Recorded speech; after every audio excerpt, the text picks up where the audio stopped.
All right, after that embarrassing introduction of how we ruined JavaScript forever, we extended native prototypes. We did a lot of bad things, but we've done also some good things. So today I'm going to talk about optimization.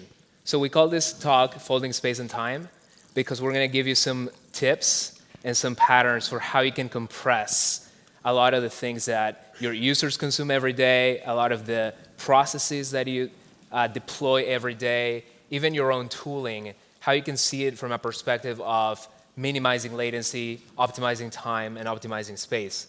So in addition to having worked for MooTools, I started this company called Zeit. Our main product now allows for seamless deployment of any technology, any website, any application, any microservice. Leo is one of our founding members. He's going to introduce himself. Yeah, first of all, very great to meet you all here at AgentConf. I'm very excited to talk to you all afterwards. So what I'm doing at Zeit is basically leading product and open source, which means that I'm responsible for the product development and ensuring everything goes flawlessly when we publish stuff.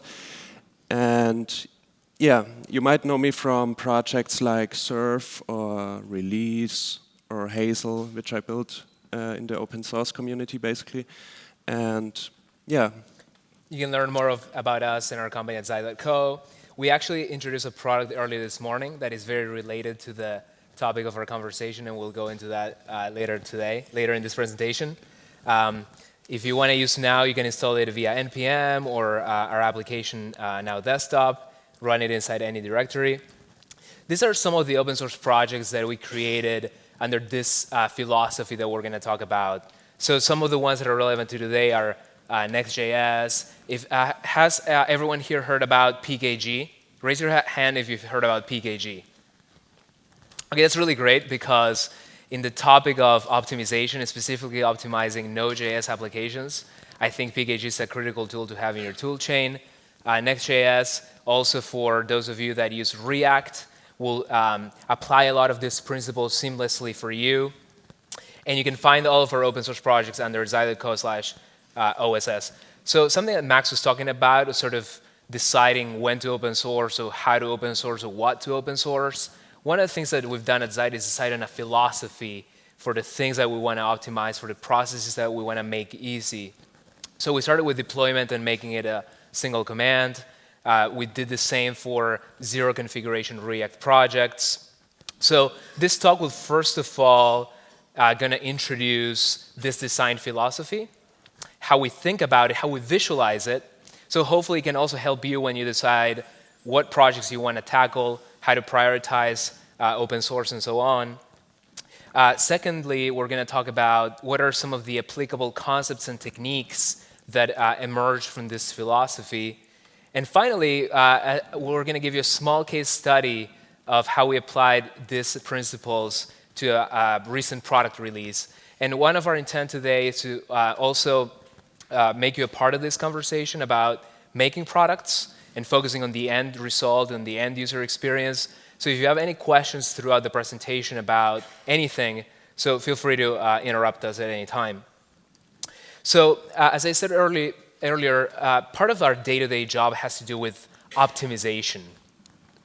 And the reason that it has to do with optimization is that if you really think about it, the operating systems, the fundamental APIs and building blocks, such as Unix processes, all those interfaces and APIs have been laid out sometimes for decades. Even smartphone applications that are a relatively old concept by now, packaging those, delivering those to end users. Some of these things have been well understood for decades. However, what do we do on a day-to-day basis? We still work on optimization. So typically the workflow involves expanding product capabilities, then taking a step back and rethinking those and seeing how we can optimize them. So something that helps a lot, I think, for modeling this into a reusable set of techniques that you can apply is to think about it as a timeline. So everything starts really with a user as part of this equation. So you start with user input. And the typical flow of an application that we deal with or you might deal with on a day-to-day basis typically involves, for example, a server that takes that user input and does something as a result. Later on, you might, for example, ship a page back with 5 megabytes of JavaScript or something like that that has to be painfully processed by the user's web browser. Then hopefully at the end of that, the browser starts processing the result of that computation, some rendering happens, and the user gets their result. So this is kind of what a lot of us, I think, deal with on a day-to-day basis, specifically when the pressure is on delivering a lot of product capability expansions, and then we have to take a step back and like bring down that 5 megabytes of JavaScript to something more reasonable. So, and maybe perhaps optimistically, the idea is a user input comes in, and we give them something that they're happy about or that satisfies a need or a want at the very end. So you can imagine that our job is to take that, which probably already exists in some form or another, and sort of try to compress that timeline and get the result faster to that end user. And when I say end user, maybe it's a developer as well. So if you're working on styled components, you think about your end user as a developer. And that's something that at our company we do a lot. Our end users are sometimes the end user of an end user. So we give them tools so that they can make their end users happier. So sometimes you can even think about reversing this timeline altogether. So we enter the realm of prediction whenever we think about giving the user the result before they even input anything. So you can think about this whenever you open Google Assistant and it tells you about your flight itinerary before you come to Dornbirn. So our job is to make this timeline perhaps even non-existent. So more realistically on a day-to-day basis, and the patterns that we're going to talk about a little bit today involve, for example, making that middle path a little faster. So you start off with an application that already exists, and you find, oh, there's 5 megabytes of JavaScript. What can I do here? Oh, I'll introduce gzip. Oh, and then you find out there's broadly. Oh, I'll introduce that as well. So you go on and you deploy some changes to production that make things faster. It might also occur to you that in many cases you can make these timelines occur in parallel. So something that we do with Next.js, which we'll get into later, is, okay, there's a lot that we can defer for later. There's a lot that we can do concurrently while the user gets their result. We can, for example, prefetch future code execution paths. So part of our job is also thinking about, okay, what's the critical timeline for that user, and what are the things that I can actually parallelize so that the time that is spent is actually the most critical time for that user to get that result. So we're going to talk about what are some of the techniques that make this job, and that we've found make this job a lot simpler and easier on our day-to-day basis. One of the ones that I want to dwell on a bit is doing more work ahead of time. So when we think about compilation in the native world, or in a more traditional setting, we think about getting some source code in and getting some machine code out. In our day-to-day jobs, perhaps if we do a lot of JavaScript, you might think about JAT, and actually that job also taking place later, sometimes even competing with what the user is trying to do or wants to do. So I think AOT is one of the things that we want to have in our tool chain in order to do more work while we're developing and deploying, so that the user later on doesn't have to repeat that work. So I think this is one of the common patterns that we see on the web, is continuously having the user repeat work that could have been done ahead of time. So this class of optimization, I think, is really important because we can ship much faster, much smaller applications. Faster, one good example is faster boot up time. If the browser doesn't have to do a lot of work while parsing and compiling JavaScript, we'll get to the result faster. And it might result generally in smaller downloads, but actually sometimes there might be an inverse correlation here, where doing too much work ahead of time could actually result in expanded code. But for the purpose of this talk, we're going to focus on a set of optimizations that will give us both a smaller code download and some benefits in terms of execution. I think we're also witnessing a transition in our tools that have to do with we're taking compilers more seriously as well. So recently, Tom Dale had this nice soundbite that compilers are the new frameworks. So if you think about tools like Next.js or different Webpack pre-configurations, there's some work that has to do with, okay, I brought in my favorite framework, but there's a lot of work that on a day-to-day basis we're concerning ourselves with that have to do with the actual compiler phase of putting that framework into production. A naive way of thinking about that is code splitting, for example, is we're trying to take chunks out of the framework and not consider this framework as an one-time perfect thing that is going to remain that way forever. So back when Chris and I were working on Mood tools, we would ship a bundle of JS, and then no one would ever do anything else with that. And nowadays, we think differently about these things. We think about, okay, I'm going to import exactly what I want out of this framework, and Webpack will code split and get me what I need, and I want to make sure that all the code that is not executed is properly eliminated. So part of the concerns that had to do with people that would focus on compilers are also translating into people that focus on frameworks. So the first example that we're going to talk about is of how this trend sort of started is bundling JavaScript. So Leo, you can go ahead. Yeah, basically, before we discovered bundling, we basically all had these nice scripts in our pages, which basically told the browser to download a script, and the download could happen serially in the browser. That's possible, but what didn't happen is basically that the whole JavaScript was executed at once. It had to happen one after another. And the download was what happened at the same time. Now that we have bundling, now that we've discovered bundling, we know how to fix this problem, basically by putting all of the stuff into a single file, which basically means we only have to download one, of course, and we only have to execute one, which is much faster. So let's see. Yeah, exactly. So instead of going through all of these scripts, downloading it, and then parsing it, executing it, and then jumping to the next one, we can go straight to the single one and run it. The same ideas can be applied to rendering itself. We found that, as you all know, we basically all had server rendering in the beginning. Then client-side rendering came around. Everybody said, okay, you only need to do client-side rendering, then you have a great app.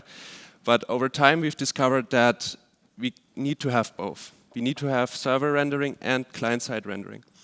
And that's also the reason why I'll talk about server rendering now, because before we had this huge problem basically of having to request a page, basically an empty page which only had a bundle referenced, and this bundle then got fetched and basically rendered the DOM, the web page.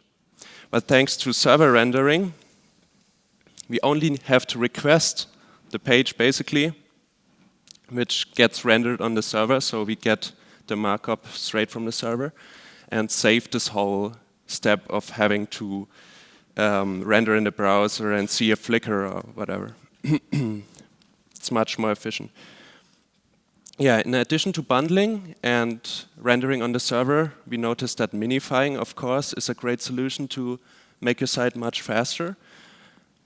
But something that's very interesting, for example, with Uglify version 2 in our case, something that we've recently discovered is that uglifying the code, basically minifying it, doesn't just make downloading web pages faster, but it also makes the boot up time of native applications, for example, faster. Here, for example, you can see Hyper without minification before we started using Uglify. That's the boot up time. And that is the boot up time with minified code. As you can see, it's half the performance. It's much faster. Yeah, and together with the optimizations we brought in for the code, we also thought about increasing the boot up time in different ways, not just by minifying the code. And what we've built is a solution called PKG, which Guillermo talked about earlier, which basically allows you to easily create Node.js binaries, well, binaries that work on all platforms, in the sense that you only have to run the PKG command once on your Node scripts, and then binaries for all of the platforms that you wanted to work on get created. We have a helpful video here for those of you that are not familiar with PKG. It's technically a cross-compiler because you get all your platforms at once, like Leo said. Oops. Oh. Video doesn't start. Yeah, I think it started. It doesn't start in this little... Oh. There you go. Wonderful. So any Node.js application that you have, you run it through our PKG project. Very simple. And you get all your binaries for all your platforms. It's really sweet. So what Leo was talking about in terms of bundling, you can see how this compilation concerns are so cross-cutting, in the sense that we're concerned with bundling for the browser, we're concerned with bundling for the server, we're concerned with boot up time for the browser, we're concerned with boot up. It's all one huge mess of concerns. Just kidding. No, but this is a very helpful tool. Yeah, by the way, we are also using this tool for now CLI, and we are planning to use it for much more of our Node CLIs, basically. And the great thing we've seen at Now CLI, for example, is that now that we have created the binaries for all the platforms, we basically also serve them over NPM, over our CDN, and also when you install Now Desktop, you get it straight from the same source. The great part about that is basically, even if you run, let's say, the installation of Now on a Node version that's very low, let's say 0.10 or something. The great thing about that is, since we use PKG, you can still run Now without any problems, because the PKG binary actually contains Node and not only increases boot up time heavily, but also, like I said, makes it work on much older Node versions. Yeah, exactly. And you can find it here at github.com/site/pkg. And that's also our GitHub org, so you can also find the other projects that we talked about earlier, Micro, Next.js, Hyper, etc. You can all find them there. Yeah, so previously, when we shipped the source code like everybody else does over NPM for Now CLI, we had to, of course, load it from the file system. That's what Now does. But now that we have PKG, which basically puts all of these files into memory, it gets all much faster to pass and evaluate. Yeah, okay. That's a very funny topic, because as we all know, there's a huge difference between downloading one file versus a million. The great part about Node modules is that you have that modularity. Basically, you can build anything really quickly, because you only need to import a certain module and execute it, basically pass some arguments to it, and then it's done. But it comes with a cost, and that is that all of these Node modules get downloaded, of course, separately. And it looks like this. Yeah. Node modules are basically the biggest... It takes infinite space. Yeah, the biggest black hole in the universe. Yeah. So at the time when we released it, like Leo was saying, so there was a practicality side of it, which was, okay, easier delivery. Perhaps for CLI applications, it's not as critical sometimes, but when you're focused on certain critical boot up time, critical applications, it can make a big difference. And for example, also for the sake of auto-updating, replacing one file versus replacing others, etc. So at the time, it was only marginally faster to run a PKG binary as opposed to invoking node server.js, for example. But as of version 4, we actually became faster than executing node. And we're only probably 10% in terms of how much more we can do with PKG to make that process faster. But I think this is one of those projects that kind of shows you the symmetry of concerns between browser and server sometimes. So as of 4.0, you get a 20% boost without doing anything. So it's beautiful because you're saving a lot of milliseconds for millions of users. So that kind of goes back into that idea of folding a timeline, because we did work ahead of time so the user wouldn't have to repeat it over and over and over again. Oh, yeah. So in terms of optimizations that can be done beyond boot up time or beyond just bundling all code together, is actually executing some of the code that you were giving to the user to execute. So an example of this, also from the native world, is constant folding. So if you write some code that performs, for example, a series of mathematical steps, and you serve it to the user. In this case, I used this really neat visualizer tool for Rust. I'm computing factorial, which is a very trivial thing to do, obviously, but it'll show you the power of this category of optimization. When you look at the intermediate representation and the Rust compiler yields, you're going to see that the actual number of the result of that calculation is pre-computed and ends up finding its way into the resulting binary. So this category of optimization, I think, is very critical for the web, because there's a lot of stuff that we give browsers to compute that we could do ahead of time. So JavaScript can actually now do this same thing thanks to a project created by someone that now works for Chris Poger, most likely. He's a great engineering manager at Facebook.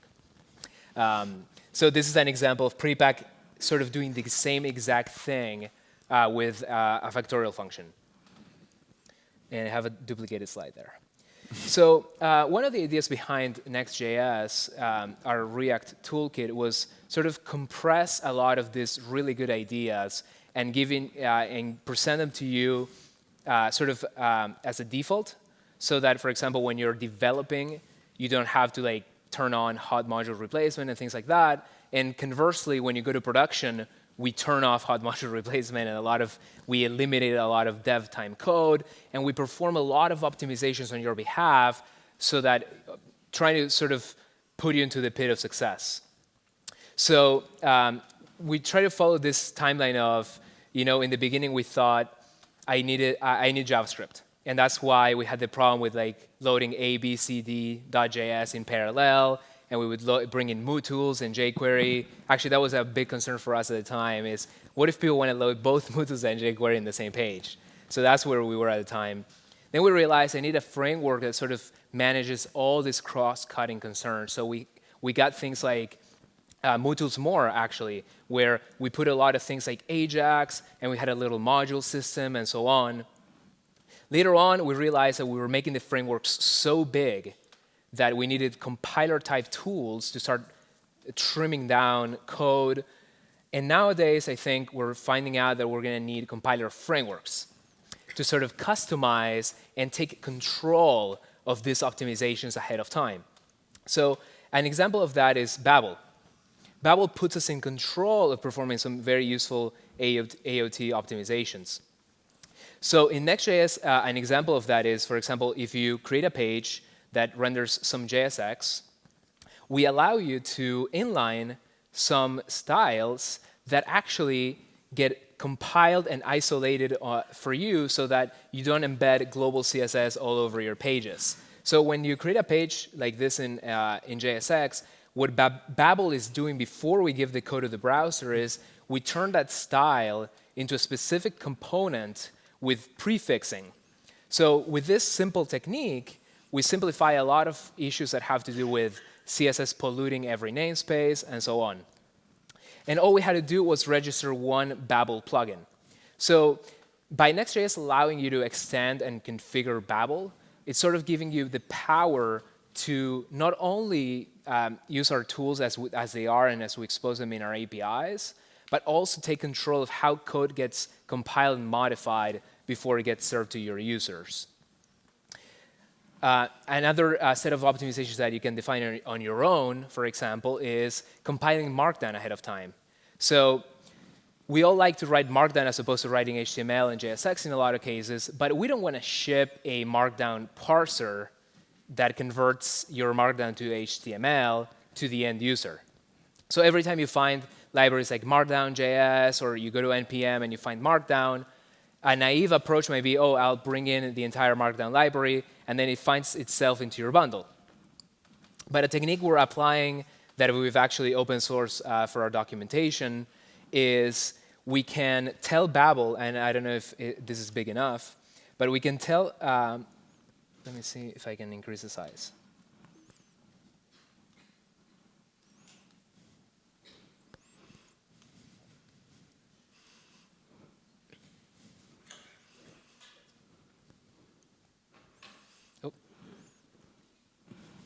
So what we are basically doing is adding a plugin for Babel, which tells it to understand what Markdown is, basically, parse it, and then output JSX. Yeah, unfortunately, it's not big enough. Yeah, and the critical difference is instead of your user parsing the Markdown, this gets compiled ahead of time into JSX, which, thanks to server rendering, it actually gets compiled also into HTML, so that the end user gets the result before anything else. Yeah, and without including any libraries for actually parsing it, understanding it, and converting it to JSX in the bundle. That's the important part. That's one of the examples where developer experience is well aligned with user experience. Because sometimes in the in defense of developer experience, sometimes we might hurt user experience. So this is one of those techniques that allow you to sort of get the best of both worlds. Another optimization that we've introduced that is somewhat more novel is code prefetching. So Leo, you can give an example, perhaps. Yeah, so basically, Next.js provides an argument for a so-called link component. That link component is basically used by us in Next.js to route between different pages. So that's how it would look if you had a page called My App to which you would want to route to, and the prefetch argument you just saw basically indicates that we need to preload the page so that when you actually hit the button, the whole page will already be there. So an example is if I'm connected to the Wi-Fi, which I think I am, if I open site.co from scratch, and so typically what happens with single-page applications is you download the entire system all at once. So because we like server rendering, we decided not to do that. So each page comes pre-rendered by the server. Then on the client side, we can sort of mount the application and do more behavior. But one thing we do like about single-page applications is that every interaction on the UI feels immediate. So that's where prefetching comes in, because you're going to see that as I click these sections over here, everything is already preloaded. So you get this experience that, oh, I downloaded everything already. However, you didn't pay as an end user that cost initially. So that's one of the examples that I gave about overlapping timelines. In fact, now here I have a series of blog posts, and we actually also prefetch those by simply adding that attribute. So Next.js not only gives you that sort of flexibility and sort of set of optimizations for production, it also gives you this new tool that you have for putting these optimizations into place that have to do with getting ahead of what the user is going to want. So we call this sort of the future timelines. So we don't know what the user is going to do, but in the background, while they're consuming some content, we can start prefetching some next potential features. And a critical insight here is that in a lot of cases, when we evaluate the performance of native versus web, we tend, I think, to conflate a lot of different things. So some have to do with we think native is better because raw performance is better. So computing factorial in Rust might indeed be faster than computing factorial maybe with V8. Maybe not. But I think one of the critical things we miss is that with native applications, we pay the cost of a huge download ahead of time, which gives us all the possible future paths of the application. And that tends to have a huge benefit when you're, for example, offline and you start tapping around and everything is already there. So I think a lot of the user experience benefits that come with native apps have to do specifically with the application of this technique. So an example that I like to give to sort of drive this point is someone a long time ago disassembled the Facebook iOS app, and they enumerated all the class names. I guess they shipped debug symbols or something. So you can see that all that code is right now maybe even loaded into memory on your phone, even though maybe you're never going to do sometimes they even pre-download experiments that they might never even run on you. So that's why in our experience of using Next.js in production, we tend to actually prefetch quite aggressively. Once we've given the user the result of what they want, we prefetch aggressively. Some of our users in our ecosystem are also experimenting with prefetching data. Yeah, which is cool. I want to hook into that by saying you just said we are prefetching very aggressively. On our homepage, for example, we've created a component that we've specifically made for that. It basically decides based on the href property of the link, if it's an external or internal or anchor link. And then depending on that, we either directly give back the link component with the prefetch property, which means basically that all internal links on our homepage get prefetched immediately in the background. Once you start accessing the front page, they all get prefetched slowly in the background. And external links just get treated normally. Yeah. So after we've sufficiently optimized the client portion of this process, I think it's also important to talk about backend.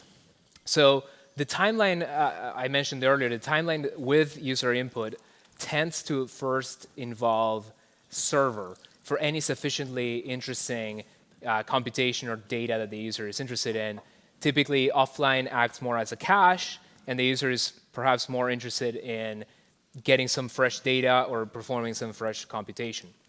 So earlier this morning, we introduced a new product for finding domain names. So we decided to tackle this problem because the user experience of purchasing a domain name, which is quite frequent, tends to not be ideal with a lot of providers out there. So we decided to sort of rethink this problem. And the first thing that we did to optimize this idea of finding your perfect domain, and I'm going to share a quick demo. I think I closed.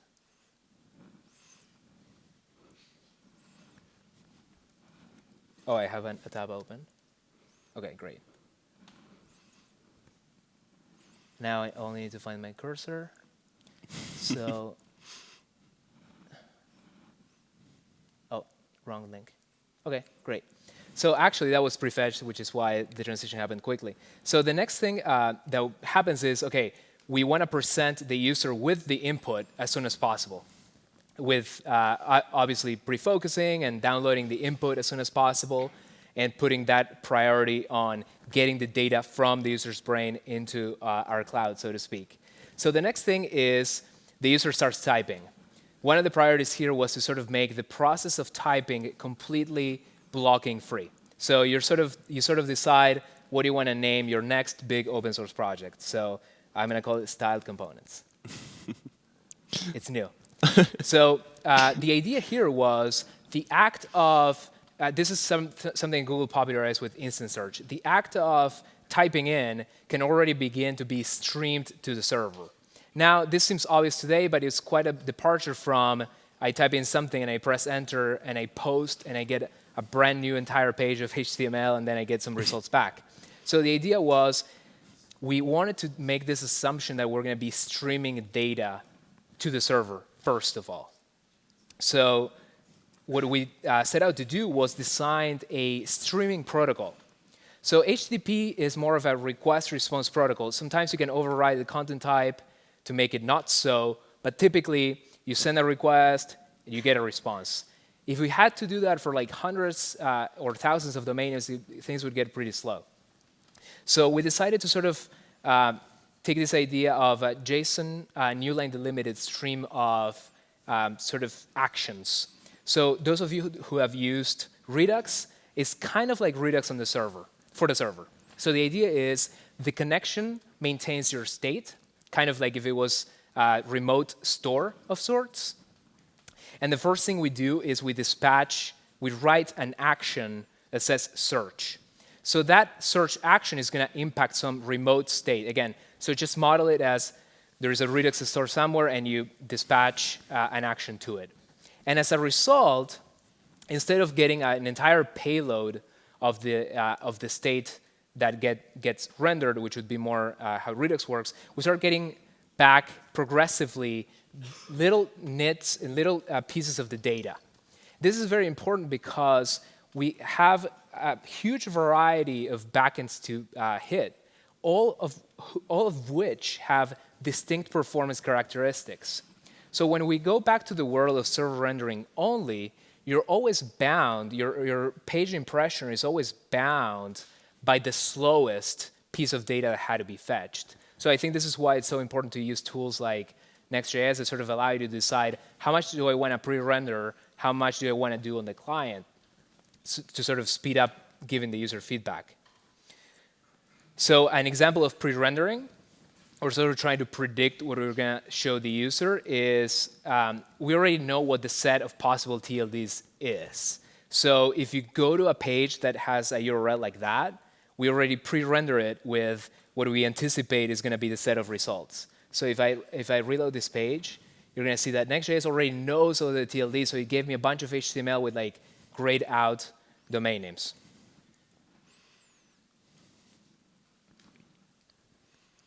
Finally, having sufficiently optimized that idea of I ask the server something, give me back what's the most optimal, the final piece of the timeline between the user and getting that information back is actually reaching the most nearby server.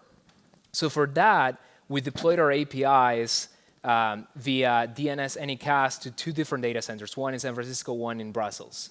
So you can also accomplish this with one command. So when I was getting the results earlier, I was hitting api.xi.co. However, it was being intelligently resolved to the nearest point from us here in this venue, which is Belgium in this case. So we're about 40 milliseconds away. Obviously, we can continue to compress this further by having a data center here in Dornbirn, but that's coming soon. So let's see what the future holds. The final optimization that I sort of mentioned earlier is something that's very important to keep in mind when using technologies like JavaScript that's, for the most part, mean that our workloads are single-threaded. So one of the things that I sort of touched on earlier is this idea of paralyzing as opposed to concurrency. So for example, when I dispatch all my actions to get all my searches, that's happening concurrently to rendering, to setting up the WebSocket connection, to mouse movement, and a lot of other things. However, it's not happening in parallel, which means, for example, if I type something and the DOM gets really busy, the browser gets really busy, it's actually going to inhibit my next keystroke. So if I'm going through ideas very quickly and I'm typing like crazy, then the rendering time is actually going to compete with my ability to transfer my next intent to the computer. So this is the key insight behind React Fiber and the big rewrite that happened recently. And we had an opportunity to apply it to great satisfaction with this project. So what it's allowing us to do essentially is intelligently give us the ability to prioritize user input. So notice that the raw amount of time doesn't really change. So there's going to be expensive rendering happening at some point. But the key thing is, if user input comes in, we can continue to defer that rendering time until later on. So this would be the equivalent sort of thing with React Fiber.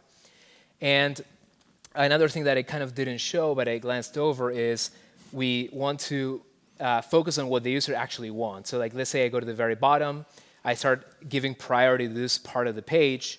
But similarly, just like not blocking keyboard input, I don't want to block scrolling input. So for this, we could have technically applied the same React Fiber APIs and using the regular scroll event, but we use a new API called intersection observers. That is very cool. All of this work has actually not been done by me nor Leo. It's actually been done by a speaker later today. Javi is his name. So if you want to learn more about how he actually did this, we wrote a blog post that we published this morning. And I hope this sort of gave you some insight into how we think about product development and optimization, and you can apply it to your own products. And we're also looking forward to answering a lot of questions. Thank you.